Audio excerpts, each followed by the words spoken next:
সন্ধ্যা যখন হয়ে গেল, বাবার লাশটা দরজার সামনে হাজির। 5 বছরের সন্তান যখন দেখি বাবার লাশ, সন্তান তো বুঝে না, বাবার কাছে এসে বলে, বাবা গো, তোমাকে বলেছিলাম আমার জন্য খেলনা আনার জন্য। ও বাবা, আমার খেলনা কই? আমি না বলেছিলাম মজা আনার জন্য? ও বাবা, আমার মজা কই? আর জীবনে কোনোদিন বাবা সন্তানের ডাকে সাড়া দিবে না, আর জীবনে কোনোদিন সন্তানকে মজা কিনে দেবে না, আর জীবনে কোনোদিন সন্তানকে খেলনা এনে দিবে না, সন্তানের ডাকে কোনোদিন সাড়া দিবে না। সন্তানটা বাবা বলে কাঁদে, সন্তানটা মা বলে কান্দে। মাগো, এই ছোট্ট সন্তান যদি মা হারিয়ে ফেলে, যে কোনো মহিলাকে দেখে চোখের পানিগুলো ছাড়তে থাকে। আরে আজকে যদি আমার মা থাকতো, ঈদের দিনে সকল সন্তানের আনন্দিত হয়, উৎফুল্লিত হয়। আর যে সন্তানটার মা নাই, সন্তানটার বাবাও নাই, লক্ষ্য করে দেখে কত সন্তান বাবার হাত ধরে ধরে ঈদগাহে যায়, জুমার দিনে বাবার হাত ধরে ধরে জুম্মার মসজিদে যায়। আজকে আমার বাবা নাই, আমি বাবার সাথে ঈদগাহে যাইতে পারি না, আমি আমার বাবার সাথে মসজিদে যাইতে পারি না।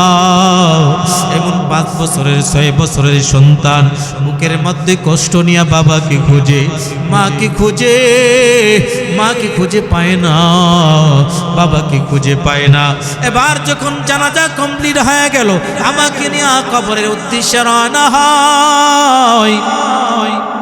আমাকে যখন কবরে রাখা হয়, কবরে রাখার পর আমাকে দাফন করার পরে সকলেই বাড়ির দিকে নিজ নিজ গন্তব্যে চলে গেল। আমি লক্ষ্য করে দেখলাম আমার কবরটা অন্ধকার হয়ে গেল। আমার ডানেও মাটি, বামেও মাটি, আমার নিচেও মাটি, উপরে বাঁশের ছাউনি, চতুর্দিকে আমার কোনো বন্ধু নাই। আমি দেখলাম কবরের ভিতরে সাপ বিচ্ছু, আমার কবরটা ভরপুর হয়ে গেল। আমি দেখতেছি আমার কবরের ভিতরে আগুন ভরপুর হয়ে গেছে, আগুনের লুকমাগুলো কবরের ভিতরে আসতেছে আমাকে গ্রাস করার জন্য। তখন আমি বাবা বলে চিৎকার দেই, আমি মা বলে চিৎকার দেই। আজকে আমার চিৎকারের আওয়াজ আমার মাও শুনে না, আমার বাবাও শুনে না। দুনিয়াতে দেখেছি সন্তান যদি বিপদে পড়ে যায়, টেলিফোন করে বলে বাবা বিপদে পড়ে গেছি, মাগো বিপদে পড়ে গেছি, দৌড়ে সন্তানের কাছে চলে যায়, ভাই চলে যায়, বন্ধু বান্ধব চলে যায়, প্রতিবেশীরা চলে যায়।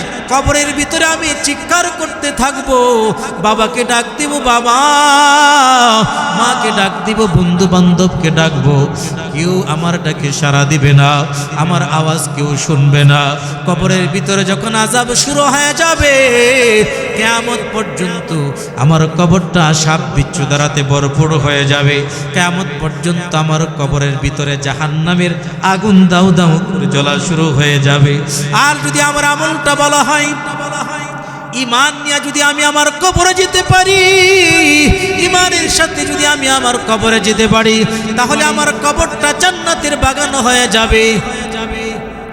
ও কাঞ্চনের যুবক ভাই, তুমি চিন্তা করছো কত বৃদ্ধ মানুষ দুনিয়া থেকে বিদায় নিতেছে, আমি তো যুবক মানুষ, আমি মনে হয় বিদায় নিব না। ও যুবক ভাই, কত মাসুম সন্তান দুনিয়া থেকে বিদায় নিয়ে চলে যায়। ওই যে বিবারিয়ার মুফতি আমজাদ হুসাইন আশরাফি সাহেবের 1 বছরের সন্তান বাবার সাথে কত স্মৃতি বিজড়িত দৃশ্য মোবাইলের ভিতরে, ফেসবুকের ভিতরে ছেড়েছে। আর কাঁদে যতগুলো মানুষ তার ফেসবুকের এই কথাগুলো পড়েছে, কারো চোখে পানি রাখতে পারে নাই। 1 বছর, অনেক সময় 6 মাস, 1 মাসের সন্তানগুলো দুনিয়া থেকে বিদায় নিয়ে চলে যায়। ওরে যুবক ভাই, কিসের বাহাদুরি তুমি করো? আমি নিজেও ভুক্তভোগী, আমার কলিজার টুকরা একটা মেয়ে মাত্র 4 দিন হায়াত পেয়েছিল। এই 4 দিন হায়াত পাইয়া দুনিয়া থেকে বিদায় নিয়ে চলে গেছে। কিসের বাহাদুরি তুমি করো? সন্তান যদি দুনিয়া থেকে বিদায় নেয়, এই মাসুম দুধের সন্তান যদি দুনিয়া থেকে বিদায় নিয়ে চলে যায়, আমরা কেউ হাই হুতাশ করব না, ঘাবড়াবো না, কারণ এই সন্তানগুলো কিয়ামতের ময়দানে আমাদেরকে জান্নাতে নেওয়ার উপায় হয়ে যাবে। ওয়াতুইজ্জু মান তাশা ওয়া তুদিল্লু মান তাশা বিয়াদিকাল খায়র। আল্লাহ পাক রব্বুল আলামিন ইচ্ছা করলে কাউকে সম্মান দিতে পারেন। আল্লাহ পাক রব্বুল আলামিন ইচ্ছা করলেই কাউকে লাঞ্ছিত করতে পারেন। ক্ষমতা কার? ইদা আরাদা শাইআন আইয়াকুলা লাহু কুন ফায়াকুন।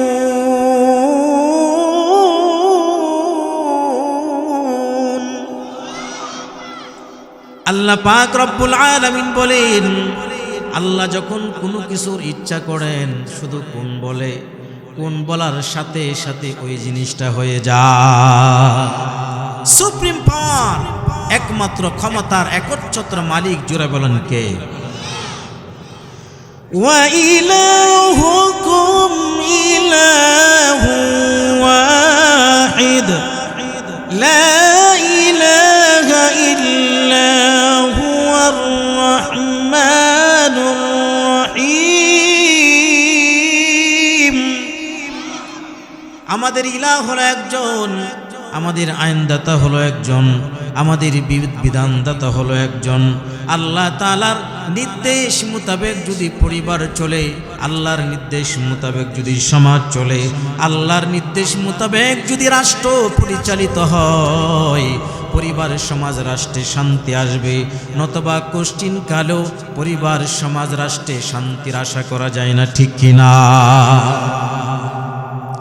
আমার ভাইয়ারা, এই জন্য আল্লাহ যখন আমাদেরকে যেই নিয়ামত দান করে, নিয়ামতের শুকর যদি আমরা আদায় করি, আল্লাহ আমাদের সম্পদ বাড়ায়া দিবেন, আল্লাহ আমাদের সম্মান বাড়ায়া দিবেন। আর কোনো ব্যক্তির যা কিছুর প্রয়োজন হয়, যখন আল্লাহর কাছে দুইটা হাত তুলে দেয়, আল্লাহর কাছে হাত তুলতে দেরি, আল্লাহ দোয়া কবুল করতে দেরি হবে না। আমার ভাইয়ারা, বন্ধুরা, আল্লাহর পয়গম্বর বিশ্ব নবী, মায়ার নবী, রাসূল আরবি সাল্লাল্লাহু আলাইহি ওয়াসাল্লাম শাবান মাস আসলে আমল বাড়ায় দিতেন। আম্মাজান বলতেন, এই মাস আসলে আপনার আমল কেন বৃদ্ধি করে দিলেন? নবীজি ডাক দিয়া বলে, এই মাসে এমন একটা রজনী রয়েছে, যে রজনীতে আল্লাহ পাক রব্বুল আলামিন মানুষের হায়াতকে নির্ধারণ করে দেন, এই বছর কে দুনিয়া থেকে বিদায় নিবে, এই রজনীতে আল্লাহ নির্ধারণ করে দেন। আমি চাই আমার মৃত্যুটা যেন এমন অবস্থায় লেখা হয় যে আমি আল্লাহর ইবাদতে, আল্লাহর কদমে সিজদায়, অথবা আল্লাহর জাকিরিনদের অন্তর্ভুক্ত হই। এই জন্য কিয়ামুল লাইল, তাহাজ্জুদের নামাজ বেশি বেশি পড়ব, রোজা বেশি বেশি রাখবো। নবীজি আমলগুলো করতেন, কারণ রজনী যখন গভীর হয়, বান্দা বান্দিরাম পৃথিবীর সবাই ঘুমিয়ে যায়, অফিস আদালতগুলো বন্ধ হয়ে যায়, সব কিছু বন্ধ হয়ে যায়, সকল দরওয়াজা বন্ধ হয়ে যায়, কিন্তু একটা দরওয়াজা খোলা থাকে। ওই দরজাটা কার দরওয়াজা? আরেকটু জোরে বলেন। ওই সময় আল্লাহ বলতে থাকেন, তোমাদের কার কি প্রয়োজন? আমি আল্লাহর কাছে বলো, আমি আল্লাহ তোমাদের চাওয়া পাওয়াগুলো পূর্ণ করে দিব। আল্লাহ পাক রব্বুল আলামিন বলেন, وَإِذَا سَأَلَكَ عِبَادِي عَنِّي فَإِنِّي قَرِيبٌ।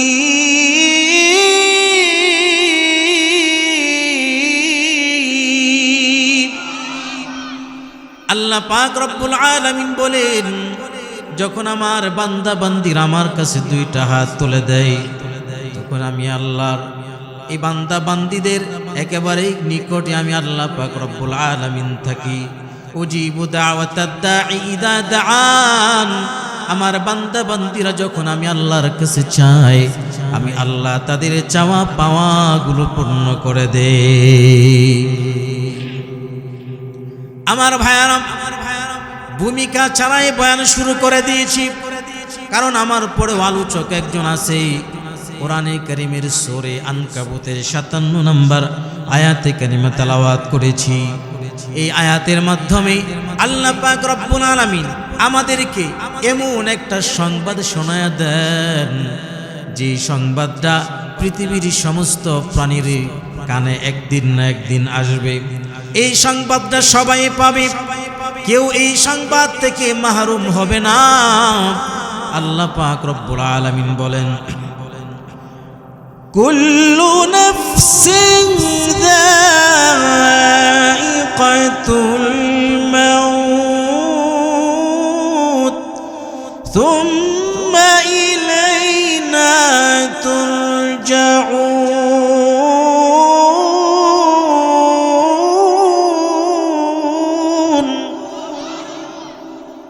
আল্লাহ পাক রব্বুল আলামিন বলেন, পৃথিবীতে যত প্রাণী আছে সমস্ত প্রাণীদেরকে মৃত্যুর স্বাদ গ্রহণ করতে হবে।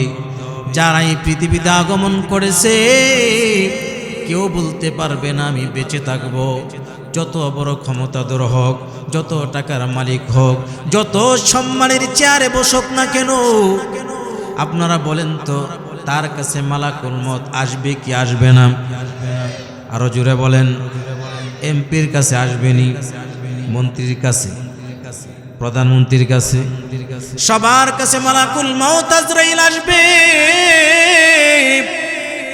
মালাকুল মউত আজরাইল থেকে কেউ বাঁচতে পারবে না। যেহেতু আমাদেরকে মরতে হবে, মরার পরে আমাদের কবরের জগৎটা কেমন হবে, আমাদের হাসরের জগৎটা কেমন হবে, চিন্তা করার দরকার আছে না নাই? আজকে দুনিয়াতে বেঁচে থাকার জন্য বিল্ডিং করলাম, বিগত সম্পদ আমি ক্রয় করলাম, জমিনের মালিক হইলাম, টাকার মালিক হইলাম, ব্যাংক ব্যালেন্সের কোনো কিছু অভাব নাই। কিন্তু কবরে যাওয়ার পরে এই ব্যাংক ব্যালেন্স চলবে না, এই বাড়িঘর চলবে না, সব কিছু রেখে আমাকে একাই কবরে চলে যেতে হবে। মৃত্যুর কোনো নির্ধারিত সময় নাই, কখন কার কাছে আজরাইল আসবে কেউ বলতে পারবে না। আল্লাহ পাক রব্বুল আলামিন সূরাতুল ওয়াকিয়ার 60 নম্বর আয়াতে বলেন, নাহনু কদ্দারনা বাইনাকুমুল মাউত, আমি আল্লাহ পাক রব্বুল আলামিন তোমাদের জন্য মৃত্যুকে নির্ধারণ করে দিলাম। এই মৃত্যু থেকে কেউ পলায়ন করে বাঁচতে পারবে না। সূরাতুল জুমআ 8 নম্বর আয়াতে আল্লাহ পাক রব্বুল আলামিন জানায় দেন, কুল ইন্নাল মাউতাল্লাযী তাফিরুনা মিনহু ফাইন্নাহু মুলাকীকুম, মরণ থেকে যতই পালাও মরণ তোমায় লইবে ঘিরি। মরণ থেকে যতই পালাও মরণ তোমায় লইবে গিরি। যদিও পালাও আকাশ পানে সেতায় তুমি লাগিয়ে সিঁড়ি। এই মরণ থেকে কেউ বাঁচতে পারবে না। সবার সাথে মালাকুল মউতের মুলাকাত হয়ে যাবে। প্রাচীর বিল্ডিংয়ের ভিতরে, গ্লাসের ভিতরে ঢুকলেও সেখানে মালাকুল মউত আজরাইল পৌঁছে যাবে, সেখান থেকে কেউ বাঁচতে পারবে না। এই জন্য প্রতিনিয়ত কবর আমাদেরকে ডাকেন, আনা বাইতুল গুরবাম, আমি হলাম অপরিচিত ঘর, আমার সাথে কারো কোনো পরিচয় নাই। আনা বাইতুল ওয়াহদা, আমি একাকিত্বের ঘর, আমার কাছে কোনো সাথী সঙ্গী থাকবে না। আনা বাইতুদ দুদ, আমি পোকামাকড়ের ঘর, সাপ বিচ্ছু পোকামাকড় ঘরটা, কবর জগৎটা আমার ভরপুর হয়ে যাবে।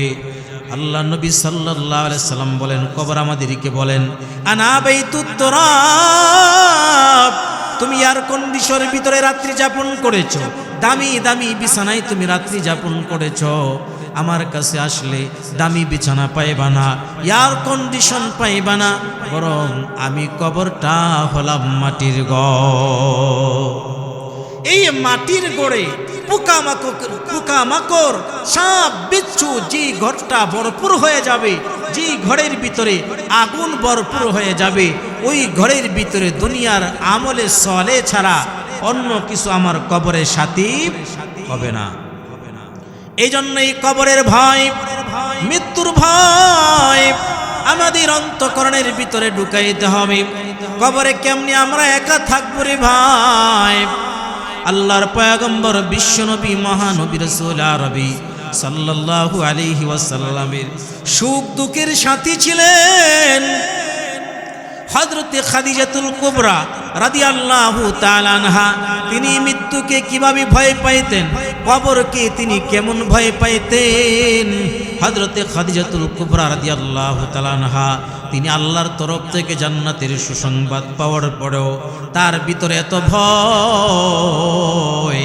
আল্লাহর পয়গম্বর বিশ্বনবী মহানবী রাসূল আরবি সাল্লাল্লাহু আলাইহি ওয়াসাল্লাম তিনি যখন পাহাড়ের উপরে ধ্যান করতেন, মক্কা থেকে প্রায় 6 কিলোমিটার দূরে উত্তর পূর্বে প্রায় 1000 ফিট উঁচু পাহাড়, ওই জাবালে রহমতে নবীজি যখন ধ্যানের জন্য যাইতেন, খাদিজাতুল কুবরা রাদিয়াল্লাহু তাআলা আনহা 6 কিলোমিটার রাস্তা হেঁটে 1000 ফিট উঁচু পাহাড়ের উপরে উঠে নবীজিকে নিজের হাতে তিনি খানা খাওয়াইতেন। কত কষ্ট করে উঠতেন। এখন তো রাস্তা আছে, সিঁড়ি করে দেওয়া হয়েছে, আর বড় মানুষেরা উঠলে সেখানে হাঁফায়া যায়, তখন কোনো রাস্তাও ছিল না। এইভাবে কাঁটাদার অনেক গাছ থাকতো, যার কারণে খাদিজাতুল কুবরার শরীরের বিভিন্ন জায়গা দিয়ে চামড়া উঠে যাইত। একবার যাইতেছেন খাদিজাতুল কুবরা খাবার নিয়া, জিব্রাইল আমিন এসে গেলেন, ডাক দিয়া বলেন, পয়গম্বর ওই যে দেখেন আপনার খাদিজা আসতেছে। বলে, হ্যাঁ আমার খাদিজাই তো দেখা যায়। আপনার খাদিজা যখন আপনার কাছে আসবে তখন আপনি আপনার খাদিজাকে বলে দিবেন যে স্বয়ং আহকামুল হাকিমিন আল্লাহ পাক রব্বুল আলামিন খাদিজাকে সালাম জানিয়েছেন। আল্লাহু আকবার। খাদিজাতুল কুবরা রাদিয়াল্লাহু তাআলা হাসলেন, নবীজিকে খাবারগুলো তুলে দেয়। ও পর্দার অন্তরের আম্মা জানেরা শুনুন, আম্মা জান খাদিজাতুল কুবরা নবীজির মুখে খাবারগুলো উঠে দিতেন, উঠে খাওয়াইতেন। এটাও সুন্নত। স্বামী স্ত্রীকে লোকমা মুখে উঠায় দিবে, স্ত্রী স্বামী মুখে লোকমাকে উঠায় দিবে, খাওয়ায় দিবে, এটা নবীজির সুন্নাহ। মোহাব্বত বেড়ে যাবে। খাদিজাতুল কুবরা যখন খাবার খাওয়ায়, ডাক দিয়া বলেন, ও খাদিজা তুমি আমার জন্য এত কষ্ট করো, 6 কিলোমিটার রাস্তা তুমি হেঁটে আসো, 1000 উঁচু ফিটি পাহাড়ের উপরে তুমি আসো। খাদিজা বলেন, নবী গো আপনাকে নিজের হাতে খাবার খাওয়াইতে বড় আমি পছন্দ করি, আপনাকে আমার জীবনের চাইতে আমি বেশি ভালোবাসি। এবার নবীজি ডাক দিয়ে বলেন, খাদিজা কতক্ষণ পূর্বে জিব্রাইল এসেছিল, আল্লাহ পাক আপনার প্রতি সন্তুষ্ট হয়ে গেছেন। আল্লাহ পাক রব্বুল আলামিন আপনি খাদিজাকে সালাম জানিয়েছেন। সুবহানাল্লাহ। খাদিজাতুল কুবরা রাদিয়াল্লাহু তাআলা আনহা কান্না শুরু করে দিলেন, চোখ থেকে ঝরঝর করে পানির ফোঁটাগুলো ঝরে। ডাক দিয়ে বলে, নবী গো ও আমার স্বামী, আল্লাহর পক্ষ থেকে সালামের জবাবটা আমি কিভাবে দিব আমার তো জানা নাই। আল্লাহ পাক রব্বুল আলামিনের পক্ষ থেকে সালামের জবাবটা আপনি নবী নিজে দিয়ে দেন। সুবহানাল্লাহ। এই খাদিজা রাদিয়াল্লাহু তাআলা আনহা যিনি আল্লাহর পক্ষ থেকে সালাম পাইলেন, সেই খাদিজাতুল কুবরা রাদিয়াল্লাহু তাআলা আনহা মৃত্যুকে কি পরিমাণ ভয় পাইতেন। একবার হযরতে খাদিজাতুল কুবরা কান্না করতেছেন, ফাতেমা রাদিয়াল্লাহু তাআলা আনহা ছোট্ট মানুষ, মার কান্না দেখে ফাতেমা রাদিয়াল্লাহু তাআলা আনহা কান্না শুরু করে দিলেন। ডাক দিয়া বলেন, মা গো তুমি কেন কাঁদো?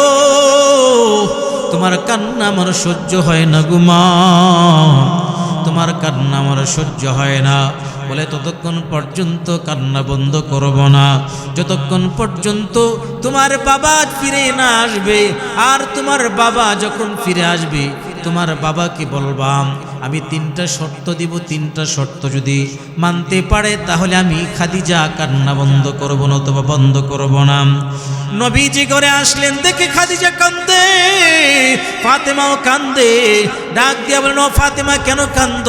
বলে মা কান্না করতেছে, এই জন্য আমি সহ্য করতে পারি নাই। মার কান্না দেখে আমি নিজেও কান্না করতেছি। খাদিজাকে ডাক দিয়ে বলো, খাদিজা তুমি কেন কান্না করো রে খাদিজা? বলে 3টা শর্ত আছে, এই শর্তগুলো যদি পালন করার ওয়াদা দেন তাহলে আমি আমার কান্না বন্ধ করব না, অথবা কান্না বন্ধ করব না। নবীজি ডাক দিয়ে বলে, কি তোমার শর্ত বলো? আম্মা জান খাদিজাতুল কুবরা রাদিয়াল্লাহু তাআলা আনহা ডাক দিয়া বলেন, নবী গো আমি কবরটাকে বড় ভয় পাই, একা একা আমি কবরের ভিতরে কিভাবে থাকবো গো নবী? ও নবী আমি যখন মারা যাব তখন আপনার একটা জুব্বা আমার কাপড়ের কাপড় হিসেবে দিয়ে দিবেন। আমি যদি কবরে চলে যাই আর যদি কোনো ফেরেশতা আমাকে শাস্তি দেওয়ার জন্য আসে, আপনার জুব্বা যদি আমার গায়ে থাকে আপনার জুব্বার বরকতে আমাকে আঘাত করতে পারবেন। আল্লাহু আকবার। নবীজি ডাক দিয়ে বলেন, খাদিজা তোমার শর্ত পূরণ করলাম, বলো আর কি শর্ত?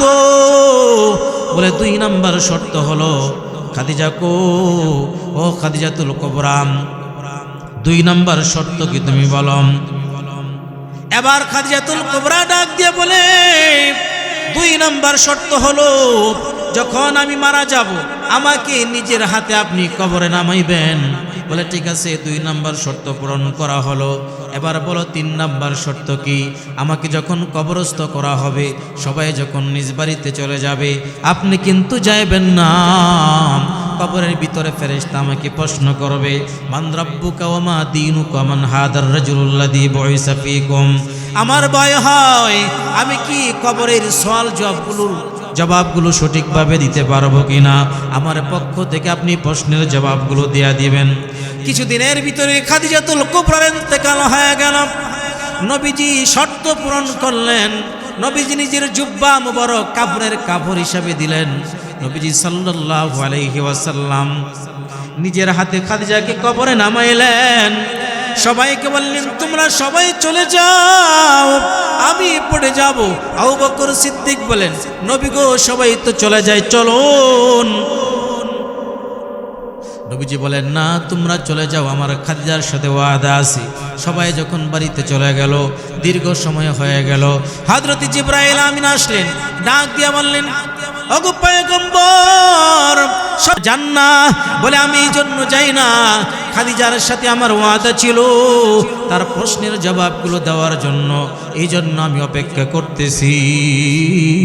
জিবরাইল আমিন ডাক দিয়া বলেন, ওগো নবী খাদিজার প্রশ্নের জবাব আপনাকে দিতে হবে না, আপনি চলে যান।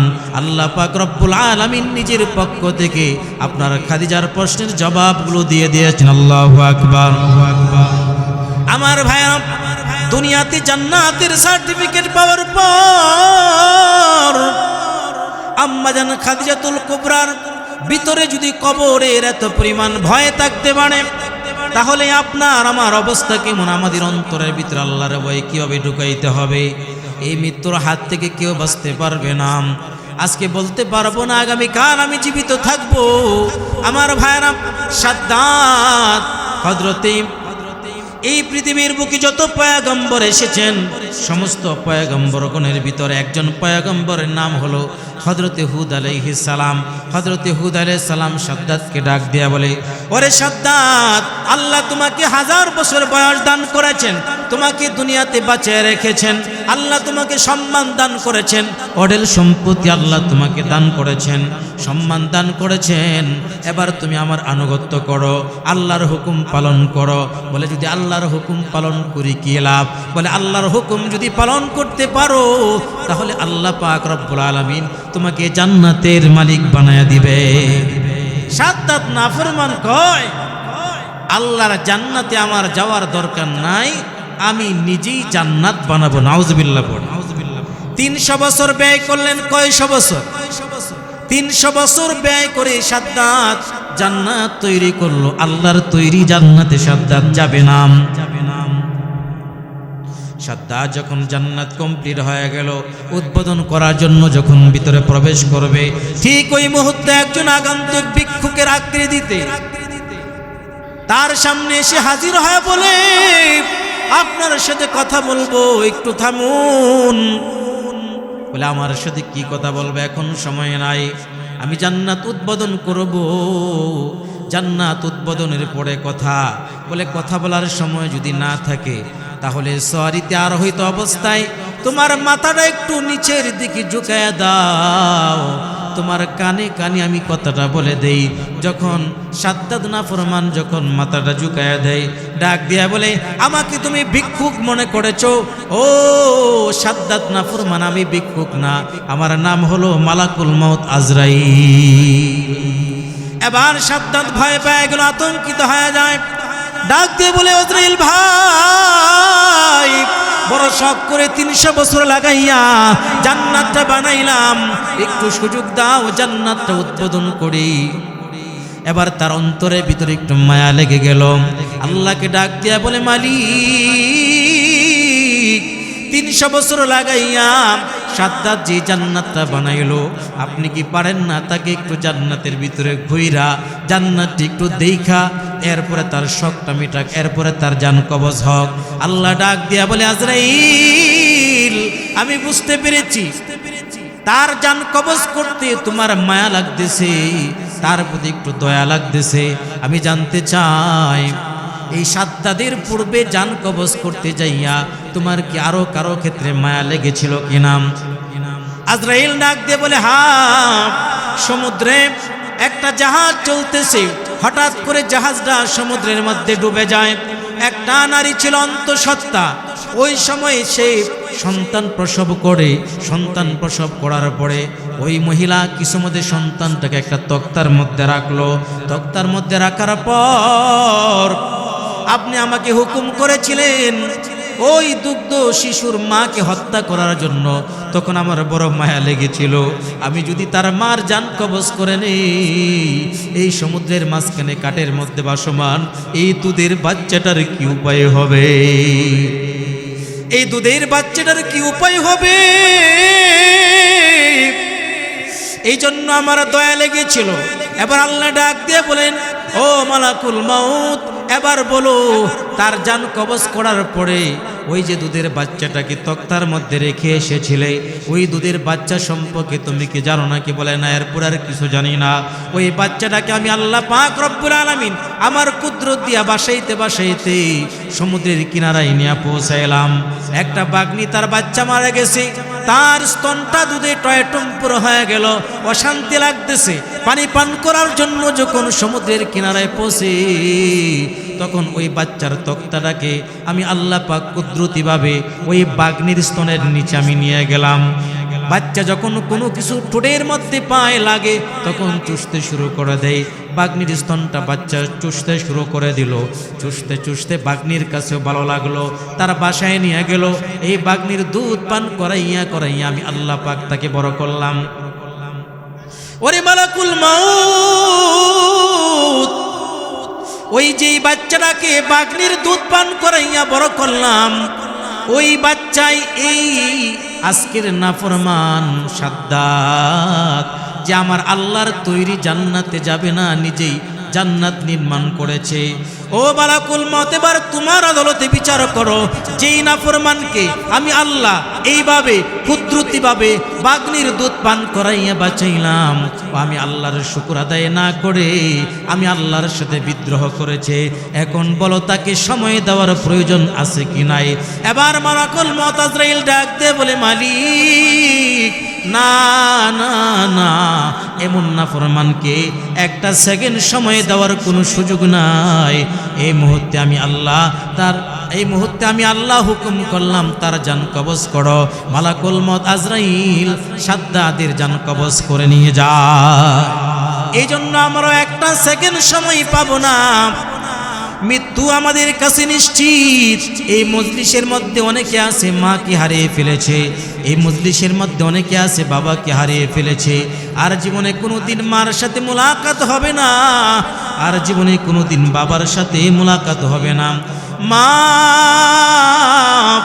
বাবা এত কষ্ট করে যে সন্তানটাকে বড় করলো, আজকে মা দুনিয়া থেকে বিদায় নেওয়া কবরে চলে গেছে, বাবা দুনিয়া থেকে বিদায় নেওয়া চলে গেছে, আমরাও দুনিয়া থেকে বিদায় নিয়ে চলে যাব। কেউ দুনিয়াতে থাকতে পারবো না। আজকে দুনিয়ার চাকচিক্যে যতই আমরা পড়ে যাই কেন, এই দুনিয়া আমাদেরকে রাখতে পারবে না, বরং মাটির ওদের গহ্বরে আমাদেরকে যাইতে হবে, মাটির নিচে আমাদের সকলকে চলে যাইতে হবে। ও তুই এই দুনিয়ার মায়ায় পড়ে করছো কত বাহানা, এই যে নয় তোর আসল বাড়ি, কবর যে তোর আসল ঠিকানা, ঠিক কিনা? ও তুই এই দুনিয়ার মায়ায় পড়ে করছো কত বাহানা, এই যে নয় তোর আসল বাড়ি, কবর যে তোর আসল ঠিকানা, এই যে নয় তোর আসল বাড়ি, কবর যে তোর আসল ঠিকানা। পূর্বপুরুষ যারাই ছিল একে একে সব হারালো, পূর্বপুরুষ যারাই ছিল একে একে সব হারালো, তুমিও আমি কেউ রব না, তুমিও আমি কেউ রব না, দিতে হবে রওয়ানা, এই যে নয় তোর আসল বাড়ি, কবর যে তোর আসল ঠিকানা, এই যে নয় তোর আসল বাড়ি, কবর যে তোর আসল ঠিকানা। ও যুবক ভাই, ও মুরব্বী বাবা, ও পর্দার অন্তরের আম্মা জানেরাম, চোখ দুইটা বন্ধ করে দেন, কেউ চোখ খোলা রাখবো না, চোখ দুইটা বন্ধ করে দেই। আর একটু মনে মনে চিন্তা করি, এই মুহূর্তে আমার নাম ঘোষণা করা হয়ে গেল, মাইক থেকে ঘোষণা করা হয়েছে তারাইল দক্ষিণ পাড়ার, তারাইল বিরাবো দক্ষিণ পাড়া বা উত্তর পাড়ার অমুক আব্দুল্লাহ বা আব্দুর রহমান দুনিয়াতে নাই। ও আব্দুল্লাহ, আব্দুর রহমান মাইকে যখন ঘোষণা হয়ে গেল, কেউ আপনার কাপড়ের কাপড় আনার জন্য কেউ বাজারে চলে গেল, কেউ দেখা যায় বাঁশ চড়ে চলে গেল বাঁশ কেটে আনার জন্য, কেউ চলে গেল পানির ব্যবস্থা করার জন্য, আপনাকে গোসল করানোর জন্য, সবাই চতুর্দিকে ব্যস্ত হয়ে গেল। রাতের বেলায় অনেক সময় দেখা যায় দুনিয়া থেকে মানুষ বিদায় নিয়ে চলে যায়, রাতের বেলায় স্ত্রীকে ডাক দিয়া বলে, তুমি তোমার স্বামীর সাথেই দীর্ঘ 20 বছর 30 বছর সংসার করেছো, আজকে এই রাতের বাকি অংশটা স্বামীর সাথে কাটাও। স্ত্রী ডাক দিয়া বলবে, আমি স্বামীকে বড় ভয় পাই, আজকে আমি স্বামীর সঙ্গে থাকতে পারবো না। সন্তানকে ডাক দিয়ে বলে, রে সন্তান, জীবনে কত সময় বাবার বুকের মধ্যে মাথা ঠেকাইয়া তুমি ঘুমিয়েছো, আজকে তোমার বাবা দুনিয়া থেকে বিদায় নিয়ে চলে গেল, রাত্রিটা বাকি অংশটা তোমার বাবার কাছে কাটায় দাও। সন্তান বলবে, আমি বাবাকে বড় ভয় পাই না, বাবার কাছে আমি রাতের বেলা আজকে থাকতে পারবো না, আজকে সবাই আপনাকে ভয় পায়, স্ত্রী আপনার কাছে আসতে চায় না, সন্তান সন্ততি আপনার কাছে আসে না। যখন সকাল হয়ে গেল, আপনি দামি দামি বিছানায় ছিলেন, দামি দামি বিছানা থেকে আপনার দেহটাকে নামাইলো, শরীরে যে দামি কাপড় ছিল ওই দামি কাপড়টা শরীর থেকে খুলে ফেললো, মসজিদের ওই খাটিয়াটা দরজার সামনে হাজির হয়ে গেল। সাদা 3 টুকরা 5 টুকরা কাপড়ের কাপড় আমার শরীরের মধ্যে পেঁচাইয়া জানাজার জন্য আমাকে রেডি করে দেওয়া হলো। চতুর্দিক থেকে মানুষেরা আসে, আমার বন্ধু বান্ধব আসে। জীবনে বন্ধু বান্ধবদের সাথে 4 টেবিলে কত আড্ডা দিলাম, চা পান করলাম। কর্ম জীবনে একই সাথে আমরা চাকরি করলাম, ছাত্র জীবনে একই টেবিলে আমরা পড়ালেখা করেছি। আজকে আমার বন্ধু আমি সকলকে ছেড়ে দুনিয়া থেকে বিদায় নিয়ে চলে যাচ্ছি। আমি দেখতেছি সবাই আমার বাড়ির কিনারায় এসে হাজির হয়ে গেল। সবার চোখে পানি দেখা যায়, সন্তানগুলো আব্বু আব্বু বলে কাঁদতেছে, সন্তানগুলো আম্মু আম্মু বলে কাঁদতেছে। ছোট্ট সন্তান, 4 বছর 5 বছরের সন্তান। বাবা যখন সকাল বেলায় বাড়ি থেকে বের হয়েছে, বাজারে যাবে অথবা চাকরিতে যাবে, বলে বাবা আমার জন্য তুমি মজা নিয়ে আসবা, আমার জন্য কিন্তু তুমি খেলনা নিয়ে আসবা। বাবা ডাক দিয়া বলে হ্যাঁ তোমার জন্য আমি মজা নিয়ে আসবো, তোমার জন্য খেলনা নিয়ে আসবো। সন্ধ্যা যখন হয়ে গেল, বাবার লাশটা দরজার সামনে হাজির। 5 বছরের সন্তান যখন দেখে বাবার লাশ, সন্তান তো বুঝে না, বাবার কাছে এসে বলে বাবা গো তোমাকে বলেছিলাম আমার জন্য খেলনা আনার জন্য, ও বাবা আমার খেলনা কই? আমি না বলেছিলাম মজা আনার জন্য, ও বাবা আমার মজা কই? আর জীবনে কোনোদিন বাবা সন্তানের ডাকে সাড়া দিবে না, আর জীবনে কোনোদিন সন্তানকে মজা কিনে দেবে না, আর জীবনে কোনোদিন সন্তানকে খেলনা এনে দিবে না, সন্তানের ডাকে কোনোদিন সাড়া দিবে না। সন্তানটা বাবা বলে কাঁদে, সন্তানটা মা বলে কান্দে। মাগো এই ছোট্ট সন্তান যদি মা হারিয়ে ফেলে, যে কোনো মহিলাকে দেখে চোখের পানিগুলো ছাড়তে থাকে। আরে আজকে যদি আমার মা থাকতো, ঈদের দিনে সকল সন্তানের আনন্দিত হয়, উৎফুল্লিত হয়। আর যে সন্তানটার মা নাই, সন্তানটার বাবাও নাই, লক্ষ্য করে দেখে কত সন্তান বাবার হাত ধরে ধরে ঈদগাহে যায়, জুমার দিনে বাবার হাত ধরে ধরে জুম্মার মসজিদে যায়। আজকে আমার বাবা নাই, আমি বাবার সাথে ঈদগাহে যাইতে পারি না, আমি আমার বাবার সাথে মসজিদে যাইতে পারি না। এমন 5 বছরের 6 বছরের সন্তান বুকের মধ্যে কষ্ট নিয়ে বাবাকে খুঁজে, মাকে খুঁজে, মাকে খুঁজে পায় না, বাবাকে খুঁজে পায় না।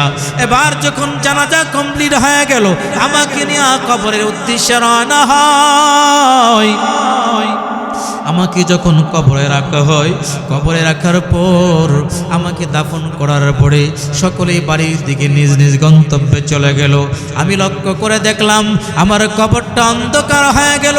আমার ডানেও মাটি, বামেও মাটি, আমার নিচেও মাটি, উপরে বাঁশের ছাউনি, চতুর্দিকে আমার কোনো বন্ধু নাই। আমি দেখলাম কবরের ভিতরে সাপ বিচ্ছু, আমার কবরটা ভরপুর হয়ে গেল। আমি দেখতেছি আমার কবরের ভিতরে আগুন ভরপুর হয়ে গেছে, আগুনের লুকমাগুলো কবরের ভিতরে আসতেছে আমাকে গ্রাস করার জন্য। তখন আমি বাবা বলে চিৎকার দেই, আমি মা বলে চিৎকার দেই, আজকে আমার চিৎকারের আওয়াজ আমার মাও শুনে না, আমার বাবাও শুনে না। দুনিয়াতে দেখেছি সন্তান যদি বিপদে পড়ে যায় টেলিফোন করে বলে বাবা বিপদে পড়ে গেছি, মা গো বিপদে পড়ে গেছি, দৌড়ে সন্তানের কাছে চলে যায়, ভাই চলে যায়, বন্ধু বান্ধব চলে যায়, প্রতিবেশীরা চলে যায়। কবরের ভিতরে আমি চিৎকার করতে থাকবো, বাবাকে ডাক দিব বাবা, মাকে ডাক দিব, বন্ধু বান্ধবকে ডাকবো, কেউ আমার ডাকে সাড়া দিবে না, আমার আওয়াজ কেউ শুনবে না। কবরের ভিতরে যখন আযাব শুরু হয়ে যাবে কিয়ামত পর্যন্ত আমার কবরটা সাপ বিচ্ছু দ্বারাতে ভরপুর হয়ে যাবে। কিয়ামত পর্যন্ত আমার কবরের ভিতরে জাহান্নামের আগুন দাউ দাউ করে জ্বলা শুরু হয়ে যাবে। আর যদি আমার আমলটা বলা হয় ঈমান নিয়ে যদি আমি আমার কবরে যেতে পারি, ঈমানের সাথে যদি আমি আমার কবরে যেতে পারি, তাহলে আমার কবরটা জান্নাতের বাগান হয়ে যাবে। ও কাঞ্চনের যুবক ভাই, তুমি চিন্তা করছো কত বৃদ্ধ মানুষ দুনিয়া থেকে বিদায় নিতেছে, আমি তো যুবক মানুষ, আমি মনে হয় বিদায় নিব না। ও যুবক ভাই, কত মাসুম সন্তান দুনিয়া থেকে বিদায় নিয়ে চলে যায়। ওই যে বিবারিয়ার মুফতি আমজাদ হুসাইন আশরাফি সাহেবের 1 বছরের সন্তান বাবার সাথে কত স্মৃতি বিজড়িত দৃশ্য মোবাইলের ভিতরে, ফেসবুকের ভিতরে ছেড়েছে। আর কাঁদে যতগুলো মানুষ তার ফেসবুকের এই কথাগুলো পড়েছে, কারো চোখে পানি রাখতে পারে নাই। 1 বছর, অনেক সময় 6 মাস, 1 মাসের সন্তানগুলো দুনিয়া থেকে বিদায় নিয়ে চলে যায়। ওরে যুবক ভাই, কিসের বাহাদুরি তুমি করো? আমি নিজেও ভুক্তভোগী। আমার কলিজার টুকরা একটা মেয়ে মাত্র 4 দিন হায়াত পেয়েছিল, এই 4 দিন হায়াত পাইয়া দুনিয়া থেকে বিদায় নিয়ে চলে গেছে। কিসের বাহাদুরি তুমি করো? সন্তান যদি দুনিয়া থেকে বিদায় নেয়, এই মাসুম দুধের সন্তান যদি দুনিয়া থেকে বিদায় নিয়ে চলে যায়, আমরা কেউ হাই হতাশ করব না, ঘাবড়াবো না, কারণ এই সন্তানগুলো কিয়ামতের ময়দানে আমাদেরকে জান্নাতে নেওয়ার উপায় হয়ে যাবে। কিয়ামতের কঠিন ময়দানে যখন মা বাবা জাহান্নামী হয়ে যাবে, সন্তানগুলো আল্লাহর কুরসির মধ্যে ধরে ধরে ডাক দিয়ে বলবে, মালিক দুনিয়াতে বাবার কোলে উঠতে পারি নাই, দুনিয়াতে মার কোলে উঠতে পারি নাই, আজকে আমার বাবা কই, আমার মা কই, আমার বাবাকে এনে দাও, আমার মাকে এনে দাও, আমি আমার বাবার কোলে উঠবো, আমি আমার মার কোলে উঠবো। আল্লাহ পাক রব্বুল আলামিন দেখবেন তার মা তো জাহান্নামী হয়ে গেছে, তার বাবা তো জাহান্নামী হয়ে গেছে। আল্লাহ 2 জন ফেরেশতাকে, একজনকে মা বানাইয়া একজনকে বাবা বানাইয়া ওই দুধের সন্তানটার কাছে নিয়ে আসা হবে। আর ডাক দিয়া বলবে, তোমার মা, এই তোমার বাবা। সন্তানটা দৌড়াইয়া বাবার কোলে উঠবে, তার নাকটা বুকের মধ্যে লাগাইয়া দীর্ঘ একটা নিঃশ্বাস নিবে, কুল থেকে নেমে আসবে, আবার দৌড়ে আমার কোলে উঠবে, তার নাকটা মার বুকের মধ্যে নিয়ে দীর্ঘ একটা নিঃশ্বাস নিবে, আর কুল থেকে নেমে আসবে, আল্লাহকে ডাক দিয়া বলবে, আল্লাহ দুনিয়াতে মার কোলে উঠতে পারি নাই, বাবার কোলে উঠতে পারি নাই, আজকে হাসরের ময়দানে নকল মা নকল বাবা বানাইয়া আমার কাছে নিয়ে এসেছো, আমি আমার নকল মার কোলে উঠতে চাই না, আমি আমার নকল বাবার কোলে উঠতে চাই না, আমার মাকে নিয়ে আসো, আমার বাবাকে নিয়ে আসো। এবার আল্লাহ পাক ডাক দিয়া বলেন, তোমার মা বাবাকে আনা হবে, আগে বলো নকল কিভাবে চিল্লা, আসল কিভাবে চিল্লা আমাকে বলো, এরপরে তোমার মা বাবার ব্যবস্থা করে দিব। ডাক দিয়া বলে, আল্লাহ দুনিয়াতে যখন আমার মা বাবার বুক থেকে তুমি ছোট্ট অবস্থায় কেড়ে নিয়ে এসেছিলা, আবার কষ্টে মার কলিজাটা দাউ দাউ করে চলে উঠেছিল, আমার বিরহ যন্ত্রণায় বাবার কলিজাটা দাউ দাউ করে আগুন জ্বলেছিল, আমি যখন বাবার কোলে উঠলাম, বুকের মধ্যে নাকটা লাগাইলাম, কলিজা পোড়ার গন্ধ আমি পাই নাই, আমি যখন মার কোলে উঠলাম, যখন আমার নাকটা আমার বুকে লাগাইলাম, কলিজা পোড়ার গন্ধ আমি পাই নাই। আমি বুঝতে পারলাম এই কেউ দুইজনের কেউ আমার মা না, আমার বাবা না। আমার আসল মাকে এনে দাও, আমার আসল বাবাকে এনে দাও। এবার আল্লাহ পাক রব্বুল আলামিন জাহান্নাম থেকে তার আসল মা আসল বাবাকে এনে দেওয়া হবে। এই জন্য সন্তান মরে গেলে আমরা আল্লাহর কাছে দোয়া করব, ওই দুধের বাচ্চাটা কিয়ামতের ময়দানে আমাকে জান্নাতে নিয়ে যাইবে। এই মজলিসের ভিতরে আছেন অনেকের মা নাই, অনেকের বাবা নাই। এই মজলিসের ভিতরে দেখি তো কার কার মা নাই, দেখি তো হাত ওঠান। কার কার মা নাই? আল্লাহ নামান। কার কার বাবা নাই একটু হাত ওঠান। আহা, আমার নিজেরও বাবা নাই, আমি নিজেও বাবাকে হারিয়েছি। বাবা হারার যন্ত্রণা কেমন কঠিন, মা হারার যন্ত্রণা কেমন কঠিন।